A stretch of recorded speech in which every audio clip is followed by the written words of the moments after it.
Vamos começar falando de audiência trabalhista e da característica, Rafaela, que nós temos no processo do trabalho, da concentração dos atos processuais em audiência. Vamos falar um pouquinho do princípio da concentração e, claro, dizer também, junto com o Renzetti, se nós temos exceções a esse princípio aí da concentração.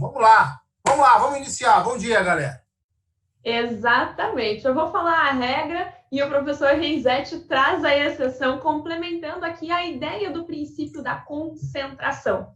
O princípio da concentração, ele se aplica aqui dentro das audiências relacionadas ao processo do trabalho, no qual tem justamente os atos de conciliação, apresentação de defesa, produção de provas, apresentações das razões finais e até mesmo a sentença, o julgamento de mérito ali, se concentram em uma única sessão no momento. No entanto, nós sabemos que este princípio da concentração dos atos da audiência, ele não é absoluto e ele encontra ali alguns artigos e algumas permissões dentro da legislação que possibilitam que a audiência seja bipartida. Por isso que, na prática, nós nos deparamos com a audiência inicial, a audiência de instrução, ou até mesmo a audiência de encerramento de instrução, ou uma audiência una, que é justamente uma das formas aqui que nós temos de exteriorização do princípio da concentração, onde tudo acontece num único ato. Professor Renzetti, quais são aí as exceções que a gente tem ao nosso princípio da concentração? Muito bem, Rafa. Sem dúvida, a audiência é o ato processual mais importante que no processo de trabalho, como você muito bem disse. Os principais atos, a conciliação, a instrução e o próprio julgamento, acontecem, via de regra, nessa única audiência, né? Assim quis o legislador, no próprio artigo 849 da CLT. Acontece o seguinte: acontece que no procedimento regra, no procedimento ordinário, aquele que ultrapassa 40 salários mínimos, o próprio legislador veio aqui e colocou uma exceção, salvo motivo de força maior. E esse motivo de força maior fica muito aberto. O que seria esse motivo de força maior?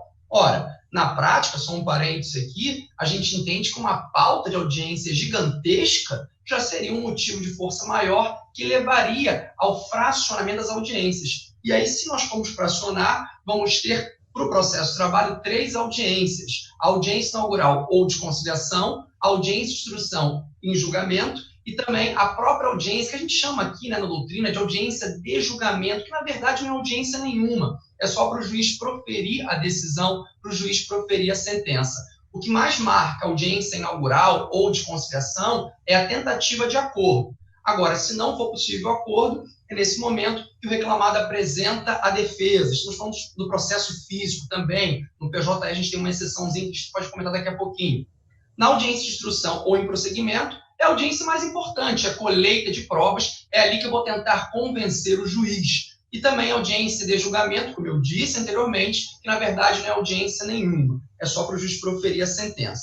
Só não esqueçam de um detalhe: no procedimento sumaríssimo, aquele para as causas de até 40 salários mínimos, já vem escrito audiência una, audiência única. Isso quer dizer que lá o fracionamento não é tão liberado, digamos assim. Todos os atos vão acontecer numa única data. Nem existem momentos para tentar conciliar, como acontece no procedimento ordinário. Então, fiquem atentos quanto a isso. Nós temos esse salvo motivo de força maior no procedimento regra, no procedimento ordinário. A gente não tem essa liberação no procedimento sumaríssimo. Na verdade, eu até falo mais à frente, no sumaríssimo, a gente fraciona via de regra a audiência só em 3 oportunidades, só em 3 momentos.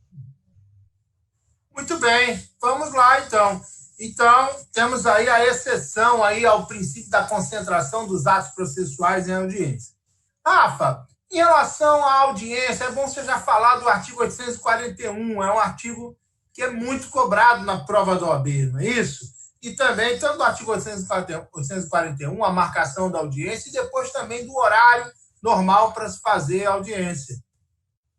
Exatamente. Nos termos do artigo 841 aqui, a audiência ela vai ocorrer e ela será a primeira desimpedida depois ali de 5 dias do recebimento da notificação. O que isso quer dizer? Quando a reclamada recebe a notificação para o comparecimento em audiência, dessa data até a data da realização da audiência, deve transcorrer um lapso temporal de pelo menos 5 dias.